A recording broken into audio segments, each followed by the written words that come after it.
পাহাড়িদের উপরে আদিবাসীদের উপরে ধারাবাহিক যে নিধনযজ্ঞ তারই ধারাবাহিকতায় বম জনগোষ্ঠীকে এখন জাতিগতভাবে পুরো নিধন করার যে রাষ্ট্রীয় অপকর্ম সেটা খুব স্পষ্ট। পাহাড়ে নিধনযজ্ঞ তো শুরু হয়েছে সেই বহু আগে থেকে। এর মধ্যে অনেক ঘটনা গেছে, অনেক নিখোঁজ হয়েছে, গুম হয়েছে।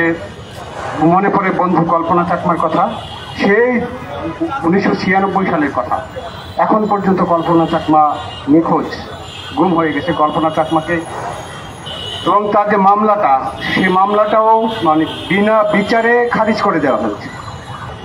তো ধারাবাহিক পাহাড়িদের উপরে আদিবাসীদের উপরে ধারাবাহিক যে নিধনযজ্ঞ তারই ধারাবাহিকতায় বম জনগোষ্ঠীকে এখন জাতিগতভাবে পুরো নিধন করার যে রাষ্ট্রীয় অপকর্ম সেটা খুব স্পষ্ট। পরশুদিনের হত্যাকাণ্ডের কথা বলেছেন অনেকে। তিনটা ছেলেকে খুন করা হয়েছে, বলা হয়েছে গোলাগুলি হয়েছে, গোলাগুলির মধ্যে পড়ে তারা মারা গেছে।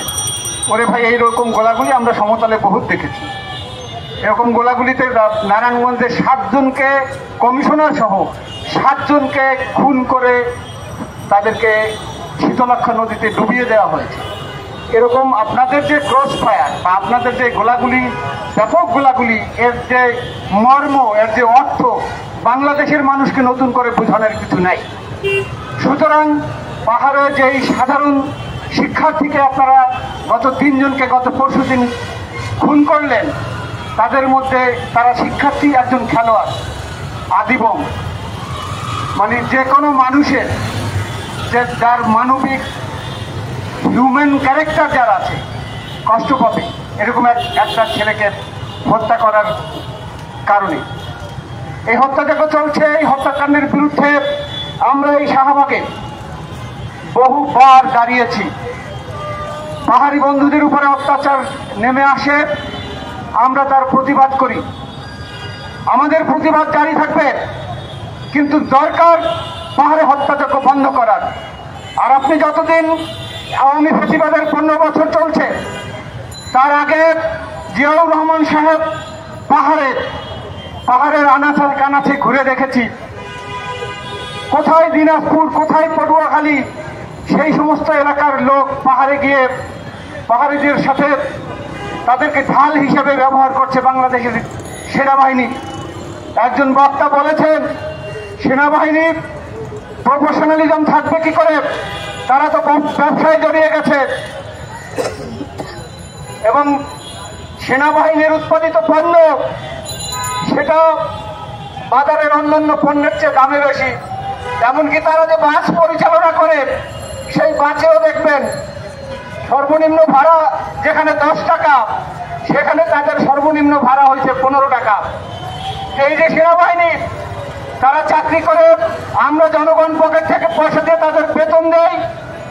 সেই বেতন পাওয়ার পর তারা আবার ব্যবসা করে, সেই ব্যবসা আবার লাভ অন্য ব্যবসায়ীদের চেয়ে বেশি, কোথাও কোথাও দ্বিগুণ।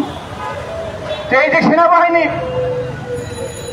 তাদের উপরে যে ইন্ডেমনিটি দেওয়া আছে, তারা খুন করুক, ব্যবসা করুক, যেখানে যাই করুক না কেন, এজন্য তাদেরকে দায়ী করা যাবে না। এই যে দায়ী না করা, তাদের যে দায়ী না হওয়া, তার যে প্রভাব পাহাড়ে বছরের পর বছর আমরা দেখছি আদিবাসী জনগোষ্ঠীর উপরে তারা সে চালাচ্ছে। বন্ধুরা, একটা স্বাধীন দেশে সেনাবাহিনীর দরকার কি আছে? 71-এর পর, এমনকি খোদ 71-এও বাংলাদেশে তো সেনাবাহিনী ছিল না, সেনাবাহিনী ছিল পাকিস্তানি। যুদ্ধে যারা যুদ্ধ করেছে, আমার গ্রামের লুঙ্গিপোড়া চাষি, তাদের লাঙ্গল, তার লুঙ্গির নিচে রাইফেল, এই লাঙ্গলের হাল ধরা, তার কাঁধে বুকে রাইফেল, এই ধরনের ঘটনা তো আমরা জানি। তারপরও এই সেনাবাহিনী আমাদের ট্যাক্সের পয়সা খায়, আমাদেরকে গুম খুন হত্যাকাণ্ড চালায় রাষ্ট্রের হাতিয়ার হিসেবে। সুতরাং রাষ্ট্রই তাদেরকে চালায়। এই যে রাষ্ট্র, এই যে পুঁজিবাদী ব্যবস্থা, এই যে ফ্যাসিবাদী ব্যবস্থা, মূল আঘাত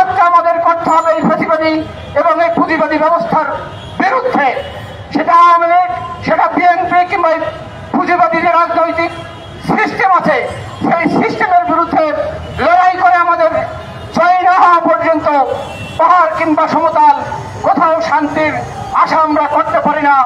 আগামী দিনে সেই লড়াই, পুঁজিবাদ, সাম্রাজ্যবাদ, ফ্যাসিবাদ উচ্ছেদের যে লড়াই, সেই লড়াই আমরা কাঁধে কাঁধ মিলে লড়ব। পাহাড় এবং সমতলের সমান তালের যে আমাদের লড়াই, সেই লড়াই চলবে। আপনাদের সবাইকে সংগ্রামী অভিনন্দন।